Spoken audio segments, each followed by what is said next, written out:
কেমন বাংলাদেশ চান? প্রতিটা প্রশ্নে ফুটে উঠুক আপনার স্বপ্নের বাংলাদেশ। নেত্রকোনার আলো নিবেদিত ধ্রুবীর 5 মিনিট এক সংক্ষিপ্ত ভাবনার মঞ্চ। আমি আছি আপনাদের সঙ্গে ধ্রুবিকা ধীরা। আজকের অতিথি নেত্রকোনার সদর উপজেলা বিএনপির যুগ্ম আহ্বায়ক ও একজন সুনামধন্য শিক্ষক, নেত্রকোনা শহীদ ক্যাডেট একাডেমির পরিচালক শফিউল আলম খান। চলুন শুনি কেমন বাংলাদেশ চান তিনি। আপনাকে স্বাগত। আপনি কেমন আছেন?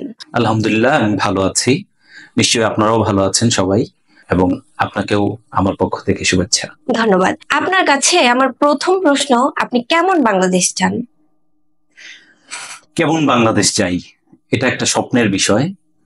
আর আমি আমার এই কথাগুলো শুরুর প্রথমেই আমি বলতে চাই, আমি ডক্টর এপিজে আবুল কালাম আজাদ, যিনি ভারতের প্রাক্তন রাষ্ট্রপতি, তিনি বলেছিলেন, স্বপ্ন সেটা নয় যেটা আমরা ঘুমিয়ে দেখি, স্বপ্ন সেটাই যেটা আমাকে ঘুমাতে দেয় না।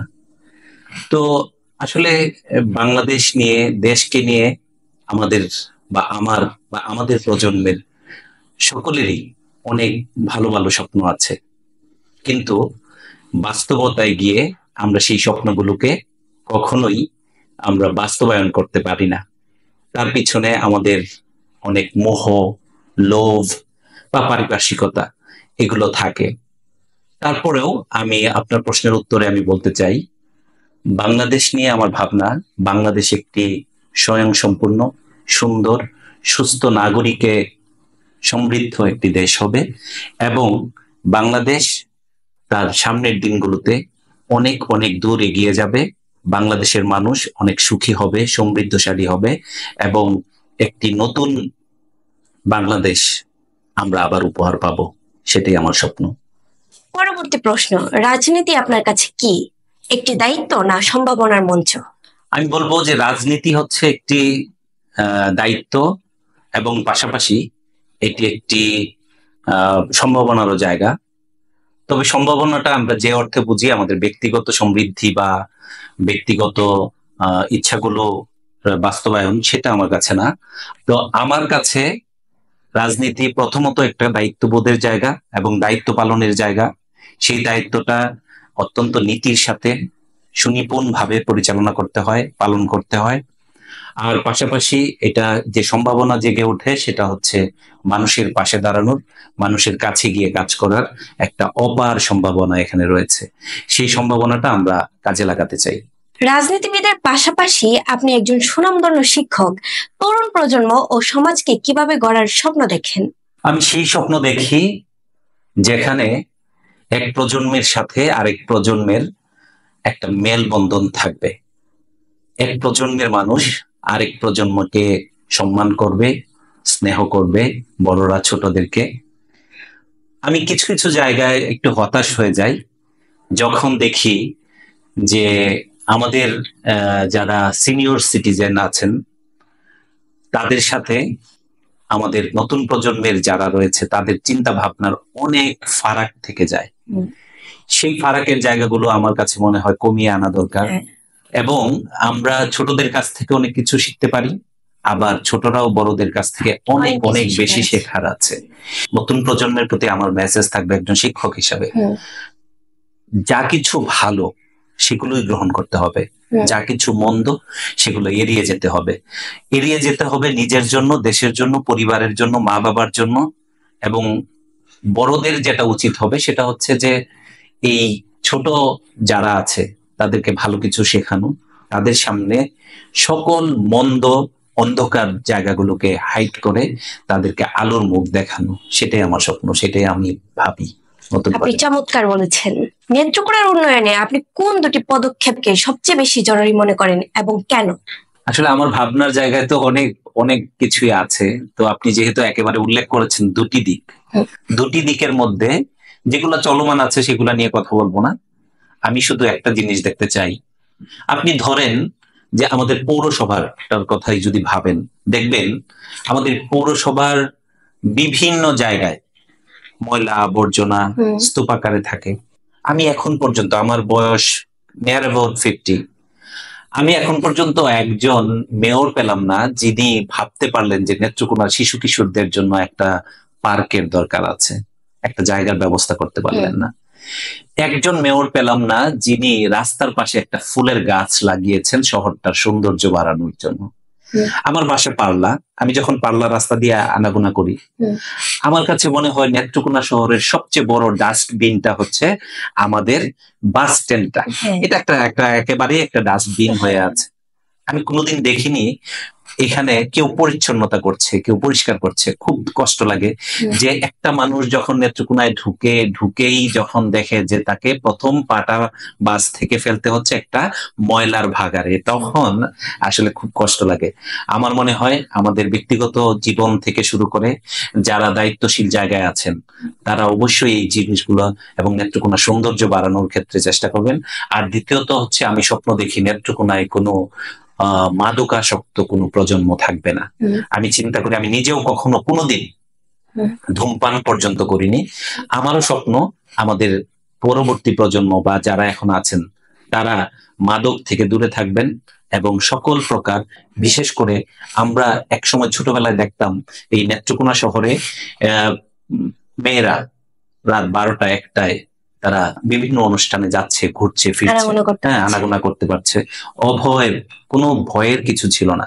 কিন্তু এখন আমি আমার মেয়েকে বাসা থেকে বের করতে ভয় পাই, পাশাপাশি আমার মেয়েও সন্ধ্যার পরে আর বাসা থেকে বের হতে চায় না, এইটা চায় না। তো আমি চাই নেত্রকোনা আবারও সেই নেত্রকোনায় রূপান্তরিত হোক যেখানে সবার জন্য একটা সুন্দর সুস্থ পরিবেশ থাকবে। আমরাও চাই আপনার আকাঙ্ক্ষাগুলো নেত্রকোনা জেলা প্রশাসক ও পৌরসভার আমলে আসুক। বর্তমান রাজনৈতিক ব্যবস্থায় তরুণদের ভূমিকা আপনি কিভাবে দেখেন? তরুণদের ভূমিকা বলতে গেলে প্রথমেই যে অধ্যায়টি আমাদের একেবারে চোখের সামনে, যেহেতু আমরা মুক্তিযুদ্ধ পরবর্তী প্রজন্ম, আমাদের কাছে সবচেয়ে বড় উদাহরণ হচ্ছে জুলাইয়ের বিপ্লব, 5ই আগস্টের যে স্বৈর শাসকের পতন, এটাই হচ্ছে একটা বড় উদাহরণ।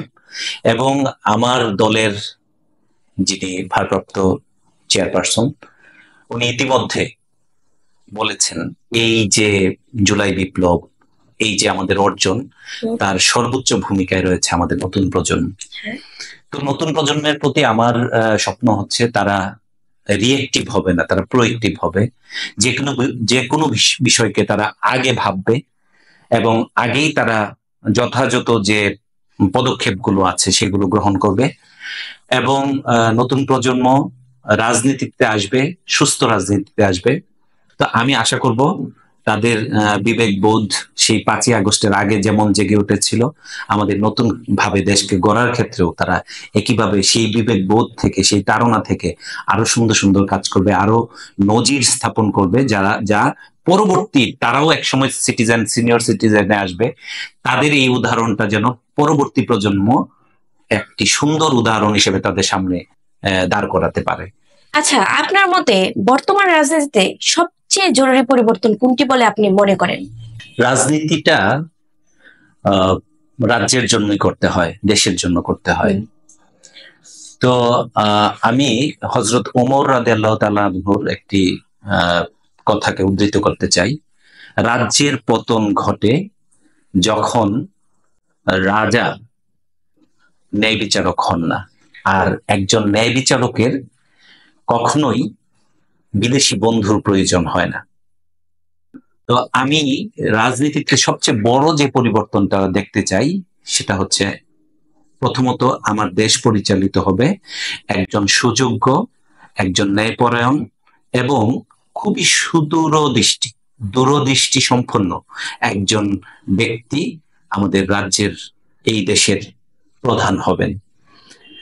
পরবর্তী কথা হচ্ছে যে রাজনীতিতে যে পরিবর্তনটা আনা দরকার সেটা হচ্ছে, রাজনীতি শুধুমাত্র নিজের কল্যাণের জন্য নয়, রাজনীতি হবে জনগণের কল্যাণে, দেশের কল্যাণে। সেখানে নিজেরও কল্যাণ আছে, সেটা হচ্ছে যে মানুষজন যখন একজন সুস্থ রাজনীতিবিদকে তাদের পাশে পায়, তখন তারা যে সম্মানটা দেখায়, তারা যে মমত্ব বোধ দেখায়, সেটাই হচ্ছে একজন রাজনীতিবিদের জন্য চরম পাওয়া।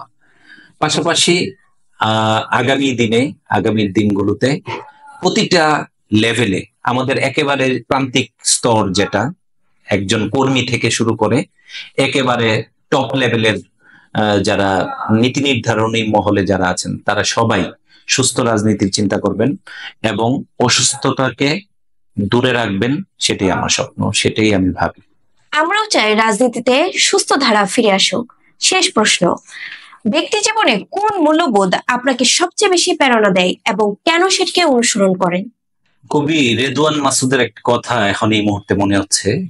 তিনি বলেছিলেন, দেশে জনসংখ্যা বাড়লেও মানুষ বাড়েনি। আমি বলবো, দেশে রাজনীতিবিদ বাড়লেও মানুষ রূপী রাজনীতিবিদের সংখ্যাটা দিনে দিনে কমছে। আমি চাই মানুষেরা রাজনীতি করুক, যার ভিতরে মমত্ববোধ রয়েছে, মনুষ্যত্ব রয়েছে, রাজনীতিকে যে পুঁজি করবে না সেই ধরনের মানুষগুলো রাজনীতিতে আসুক।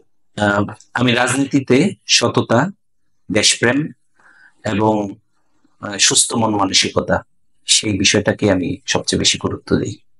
আমরা চলে এসেছি অনুষ্ঠানের শেষ পর্যায়ে। আপনাকে অসংখ্য ধন্যবাদ আমাদেরকে সময় দেওয়ার জন্য। ধ্রুবী, আপনাকেও ধন্যবাদ।